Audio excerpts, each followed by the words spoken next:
Olá, pessoas! Eu sou a Raul. Eu sou a Gabriela. E você que não... Essa é mais uma vez de Reaction.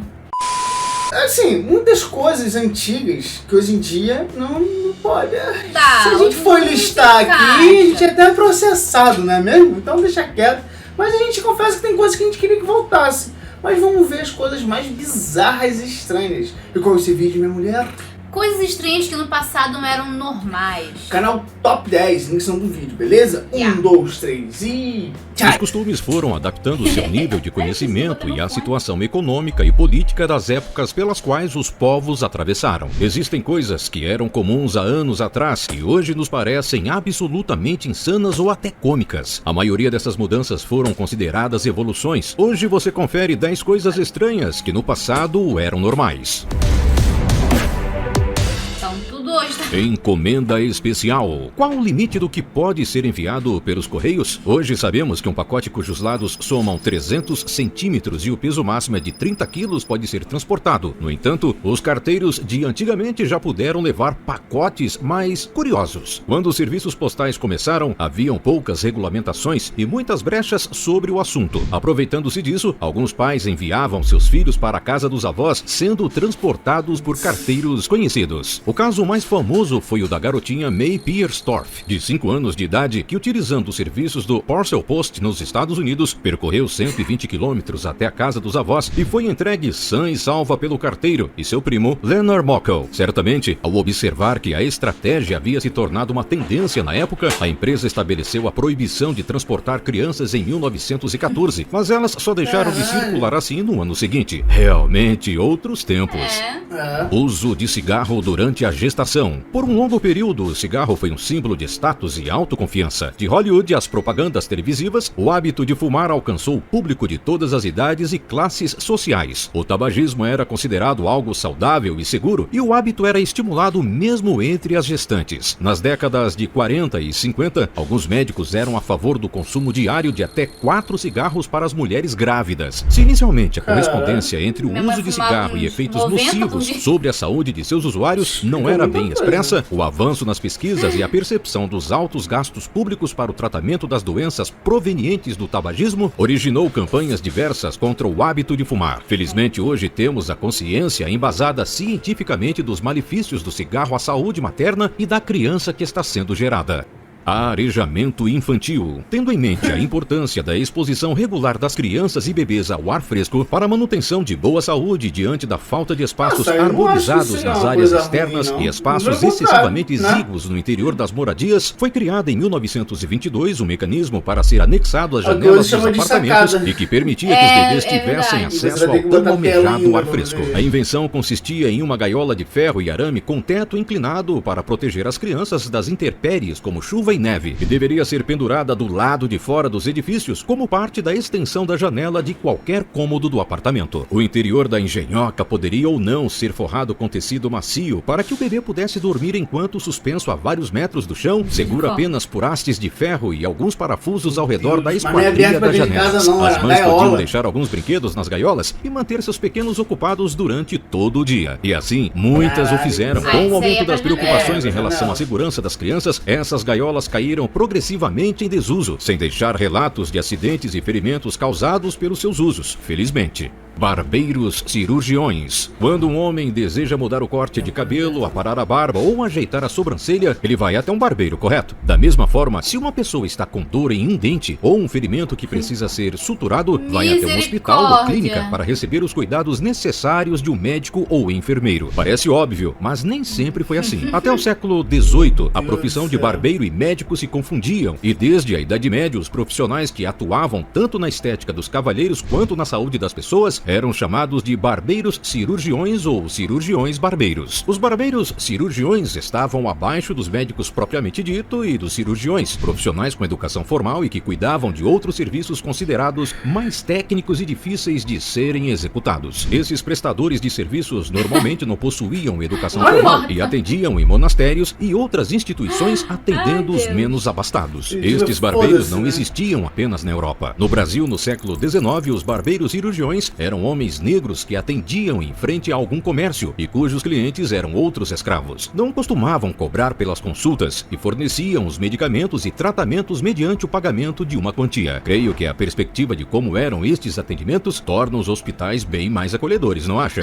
Carpideiras. O ofício exercido pelas carpideiras existe há mais de 4.000 anos em diversas culturas do mundo. Consiste em contratar a mulher carpideira para chorar em velórios e enterros alheios, sem qualquer ligação afetiva com a pessoa morta em questão. A carpideira vai a cerimônias para verter suas lágrimas em tributo ao falecido. Acreditava-se que quanto mais pessoas presentes e demonstrando emoções afloradas em um velório, maior era a popularidade do defunto. O trabalho das carpideiras ainda existe em alguns lugares do mundo. No Brasil é possível encontrar as carpideiras no interior e nas zonas rurais do país. A mais famosa carpideira brasileira é provavelmente Ita Rocha, que chorou no funeral de personalidades como Ayrton Senna, Tancredo Neves, Mário Covas e Clodovil, entre muitas outras. Já em Taiwan, a carpideira mais conhecida é Liu Junlin. A mulher de 30 anos atua na área desde os 11 anos de idade e aprendeu o ofício com a avó e a mãe. Ela chega a receber cerca de R$ 1.200 por funeral em que atua. Hoje, a Junlin tem uma funerária que trabalha especialmente no embalsamento dos corpos e organização dos funerais. E embora seja uma das últimas carpideiras e a profissão esteja em descensão, ela diz que nunca deixará de atuar nessa função e que almeja ensiná-la para outras mulheres a manter a tradição.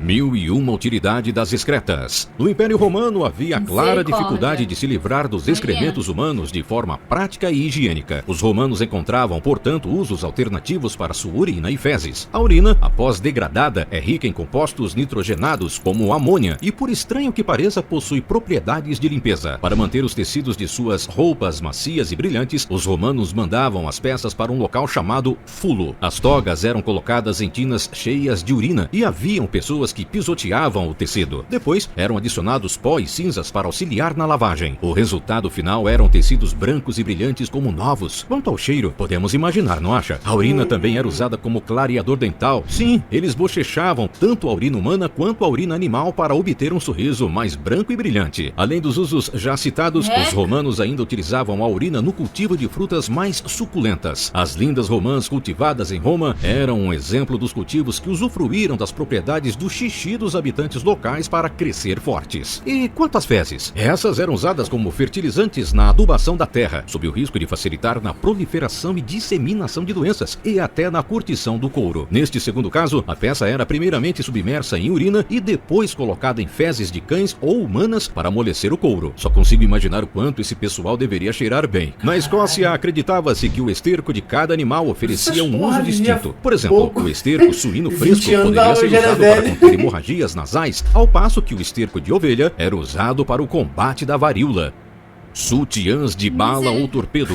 Durante a Segunda Guerra Mundial, sutiãs de bala ou torpedo foram inventados para proteger as mulheres que trabalhavam nas fábricas. A estrutura cônica foi especialmente projetada para oferecer máxima proteção e conforto, e embora o formato do bojo fosse cônico, o nome sutiã bala ou sutiã torpedo teve boa aceitação pelo público por ser em tempos de guerra. Lançado em 1941, os sutiãs torpedo foram caindo em desuso nos anos 60 e 70, sendo substituídos por sutiãs macios e uma silhueta mais natural. No século XX, esses sutiãs se tornaram acessórios fetichistas, usados por muitas pin-ups e até pela Madonna em seus shows.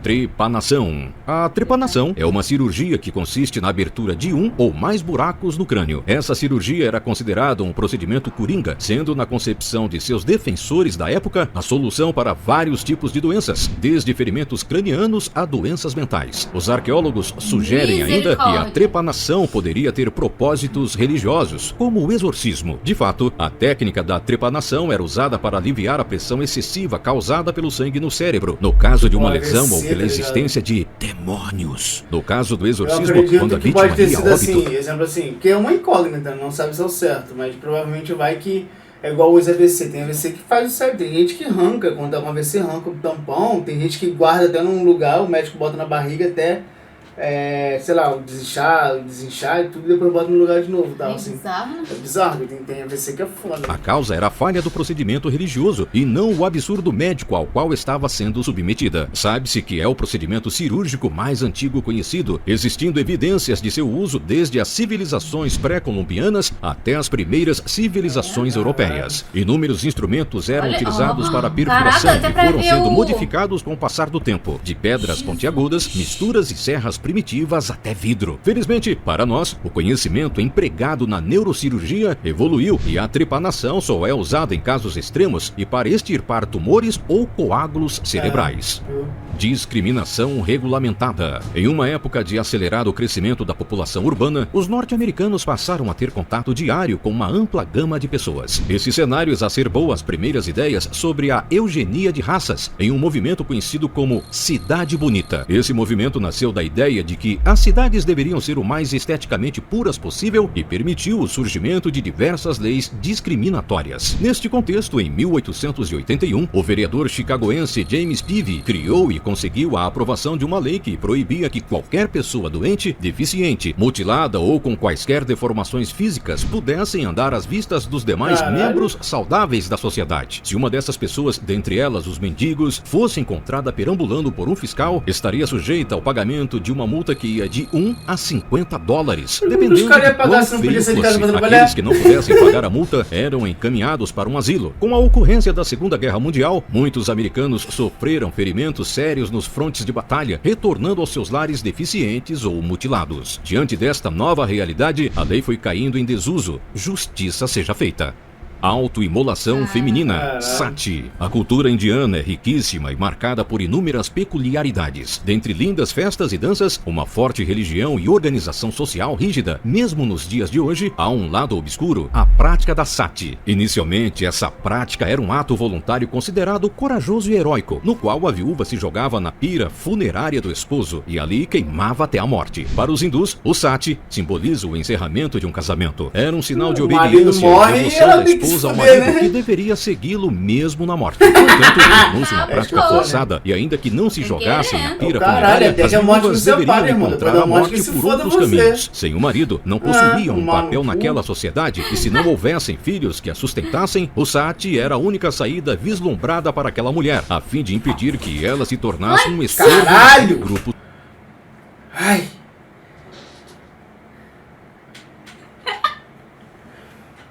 É que a gente bota o colchão aqui, uma espuma, e quando a gente não compra a espuma acústica, né, que o dinheiro acabou, a gente vai botar, o cartão foi bloqueado, acabou, aí... Caralho, que susto diabólico.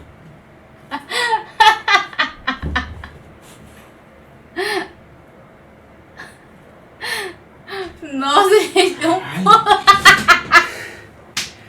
Nossa, que susto. Caramba! Foi um negócio de morte. A gente já viu um vídeo de terror?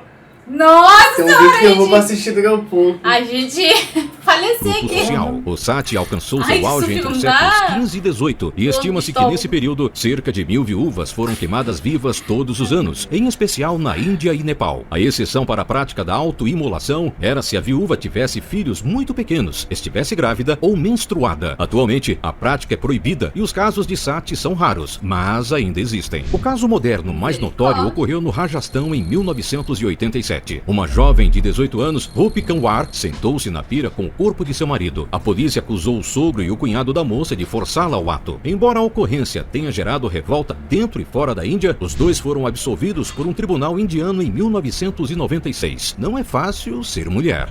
Caralho.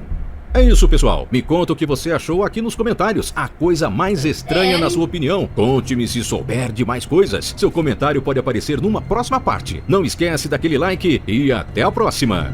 Eu confesso que tem coisas antigamente assim que... Lógico que o mundo evolui, as coisas precisam mudar, tem alguma coisa ali que realmente tinha que ter mudado. Aquela lei do deficiente, lei da mulher ali que tinha que queimar vivo. Pô, imagina que ia ter de gente dentro de casa hoje em dia. Porra! Então, tipo assim... é foda, mano, porque... Mas tem coisa que eu achava que, tipo, podia muita coisa tem que ainda que funcionava, tá ligado? Mas é complicado. É isso aí, galera. Espero que vocês gostaram desse vídeo, assim como nós gostamos. Se você gostou, deixe seu like. Se gostou, compartilhe com todos os seus amigos nas suas redes sociais. Foi com nossas lindas, maravilhosas, carinhas, inscreva no canal. Um abraço. Um beijo. Valeu. Beijinho. De copo cheio cheguei pra virar. O filho na seda só pra relaxar. Pensando na Nath eu sou o Coringa. Fiei a ponta só pra desenhar. Escrevendo uma música eu sou tipo Kant. Speed flow, sou uma relaxante. Agitando a barriga tipo um lanchante. Não Superman, mas eu vou avante. Não nasci rico, mas procuro ser. De cash em cash eu vim pra fazer. Eu vou rimando até aranhecer. Tipo gasolina e vou abastecer. Com sol no talo eu sigo cantando. Várias beats eu fico formando, tipo JJ, eu sou um misto. Eu não falo, faço acontecer. Várias insanos eu fico